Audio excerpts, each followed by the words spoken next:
बच्चों आज हम सीखेंगे दिए गए बिंदु पर बहुपद का मान निकालना। अब किसी भी दिए गए बिंदु पर बहुपद का मान कैसे निकालते हैं, इसे हम एग्जाम्पल से समझते हैं। जैसे हमें कोई फंक्शन दे दिया, कोई फलन दे दिया px बराबर 5x² - 3x + 2 और हमें ये कहा गया कि x बराबर 3 पर आपको उसका मान निकालना है। तो देखो बहुत सिंपल है, यानी कि जहाँ पर x है वहाँ पर हमें क्या रखना है, 3। अब आप देखो जो आपको फंक्शन दिया गया है पूरा का पूरा वो px बराबर 5x² - 3x + 2 यानी कि पूरा का पूरा x की फॉर्म में है। तो जहाँ पर x है वहाँ पर हम क्या रख देंगे, 3।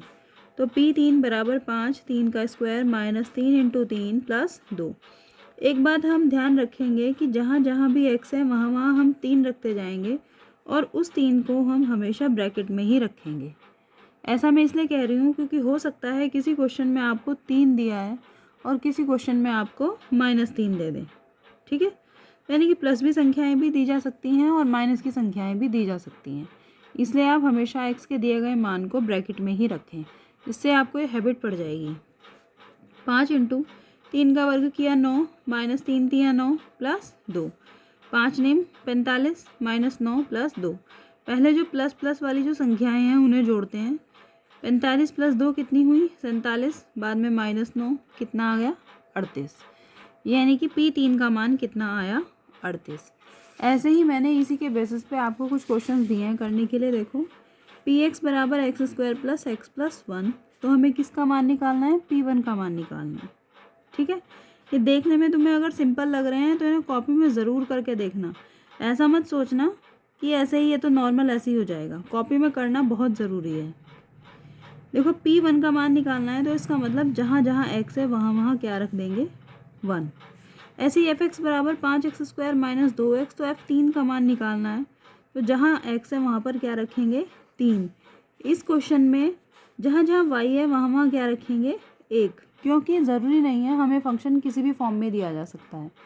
अगर फंक्शन x की फॉर्म में है तो x की जगह रखेंगे, y की फॉर्म में है तो y की जगह रखेंगे। नेक्स्ट आपको देखो जैसे pz बराबर आपको दे दिया है, सॉरी इसको px ही कर देते हैं, px बराबर 5x² + 5x + 6, ठीक है। तो आपको p2 का मान निकालना है तो जहाँ जहाँ x है वहाँ वहाँ क्या रख देंगे, 2। ऐसे ही आप यहाँ देख सकते हैं px बराबर -x² + 2x + 1, तो किसका मान निकालना है, p3 का मान निकालना है तो जहाँ जहाँ x है वहाँ वहाँ क्या रख देंगे, 3। लास्ट वाले क्वेश्चन में fx बराबर x² - 1 f1, तो x की जगह एक बार 1 रख के निकालेंगे और f - 1 x की जगह एक बार -1 रख के निकालेंगे, ठीक है। दोनों वैल्यूज़ निकल जाएंगी, f1 की भी और f - 1 की भी। अब इससे आगे चलते हैं बहुपद के शून्यक निकालना। अब बहुपद के शून्यक कैसे निकाले जाते हैं इसे भी हम एग्जाम्पल से ही समझते हैं। px बराबर 3x + 5 का शून्यक ज्ञात करो। एग्जाम्पल जो जैसे एग्जाम्पल समझाया गया है, ध्यान रखना एग्जाम्स में भी ऐसे ही आएंगे कि px बराबर अगर आपको ये दे दिया और आपको उसका शून्यक निकालना है।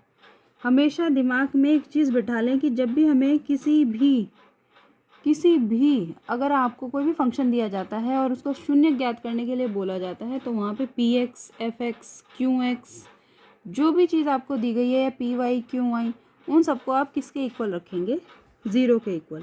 अब जैसे px बराबर 3x + 5 है तो px को किसके बराबर रखा हमने, 0 के। क्यों, क्योंकि हमें यहाँ पर शून्यक निकालना है। तो px की जगह क्या है, 3x + 5, तो px की जगह हमने क्या रख दिया, 3x + 5 किसके बराबर, 0। यहाँ से 3x बराबर ये प्लस का इधर चला गया माइनस में बदल गया तो x बराबर कितना आया, -5/3। ऐसे ही अगर आपको कोई फंक्शन ऐसे दे दिया गया कि fx बराबर px + r का शून्यक ज्ञात करो, तो यहाँ पर आप fx को किसके इक्वल रखोगे, 0 के इक्वल। तो px + r किसके बराबर हो जाएगा, 0 के बराबर। तो x बराबर यहाँ से कितना आ जाएगा, -r/p। आज मैंने आपको ये सारे छोटे छोटे क्वेश्चंस करने को ही दिए हैं जिससे आपकी अच्छे तरीके से प्रैक्टिस हो जाए, ठीक है, क्योंकि आगे जो क्वेश्चंस हैं फिर वो बड़े बड़े हैं और इन्हीं के बेसिस पे होंगे। नेक्स्ट है हमारा, देखो px बराबर हमें दे दिया 4x - 3 का शून्यक ज्ञात करो। इसका शून्यक ज्ञात करने के लिए px को किसके बराबर रखेंगे, 0 के बराबर। तो ऑटोमेटिकली 4x - 3 किसके बराबर हो जाएगा, 0 के बराबर। ऐसे ही हमें एफ एक्स बराबर एक्स स्क्वायर माइनस ए स्क्वायर का शून्य ज्ञात करने के लिए कहा गया, तो एफ एक्स को किसके बराबर रखेंगे, 0 के बराबर। तो एक्स स्क्वायर माइनस ए स्क्वायर किसके बराबर हो जाएगा, 0 के बराबर। यहाँ से हम एक्स का मान निकाल लेंगे। ठीक है, ये बाकी के जितने भी क्वेश्चन हैं ये सब ऐसे ही होंगे। अब आ जाओ नेक्स्ट पे। नेक्स्ट आपको दिया गया है बहुपदों के शून्य ज्ञात करना, यानी कि आपको कोई भी इस प्रकार की इक्वेशन दे दी जाएगी और आपको क्या करना है, उसका शून्य ज्ञात करना है। ठीक है, ये समीकरण लगभग कैसी दिख रही है तुम्हें, द्विघात समीकरण जैसी। द्विघात यानी कि जिसकी कैसी घात होती है, 2 घात होती हैं। ठीक है, अधिकतम घात यहाँ पर 2 है ना। अब देखो x square minus 2x minus 8 बराबर 0। क्यों रखा बराबर 0 के, क्योंकि यहाँ पर हमें इसका शून्यक निकालना है। अब आप ध्यान दोगे, जैसे आप फैक्टर्स करते थे, गुणनखंड करते थे, सेम ऐसे ही आपको यहाँ पर भी गुणनखंड ही करना है और एक्स्ट्रा कुछ नहीं करना। ठीक है, यहाँ पर x square minus 2x minus 8 है, इस 2 का गुणनखंड यहाँ पे हमने क्या लिख दिया, 4 माइनस 2, क्योंकि 4 दूनी क्या हो जाएगा, ये 1 है और यहाँ 8 है, 1 अट्ठे 8 के बराबर। आप देख सकते हो कि 4 दूनी भी कितना है, 8, और 1 गुणा 8 बराबर भी कितना है, 8। अब हम यहाँ पर गुणनखंड में हमेशा ऐसी ही संख्याएं रखते हैं जिन्हें जोड़ने या घटाने पर ये संख्या आ जाए। अब इन दोनों को जोड़ेंगे तो ये नहीं आएगा, इसलिए इन दोनों को घटाने पर ये ईजिली आ जाएगा। और साथ साथ ये भी देखा जाता है कि हमारे जितने भी चिन्ह हैं उन पर कोई फ़र्क ना पड़े। ठीक है, अब एक्स स्क्वायर माइनस, देखो हमेशा जो मिस्टेक होती है वो ब्रैकेट खोलने में ही होती है, तो ब्रैकेट खोलने में हमेशा ध्यान देंगे। माइनस प्लस माइनस, साथ साथ एक्स यहाँ से आया, माइनस माइनस प्लस, साथ साथ एक्स यहाँ से आया, और माइनस 8 बराबर 0। ठीक है, अब देखो एक पेयर ये बन गया और एक पेयर ये बन गया। यहाँ से x कॉमन लिया, x माइनस 4, यहाँ से क्या कॉमन आ रहा है, 2 x माइनस 4। ठीक है, तो x माइनस 4 और x प्लस 2 बराबर 0।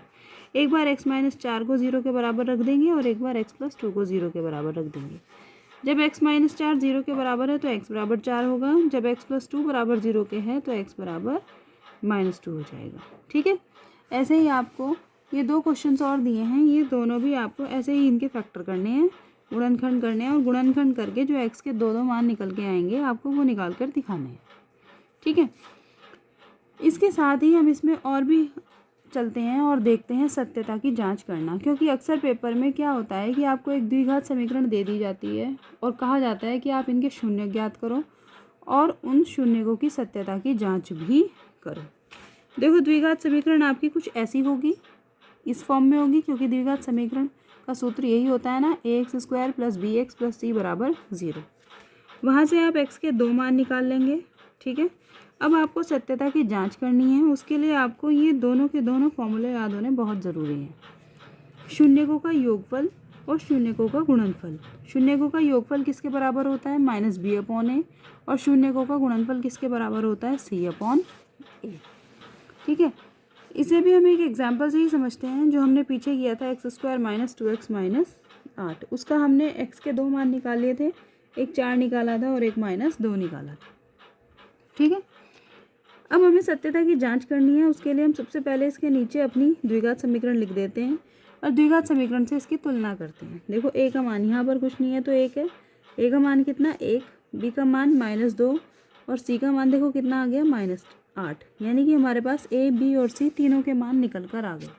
ठीक है, अब हमें करना है सत्यता की जाँच।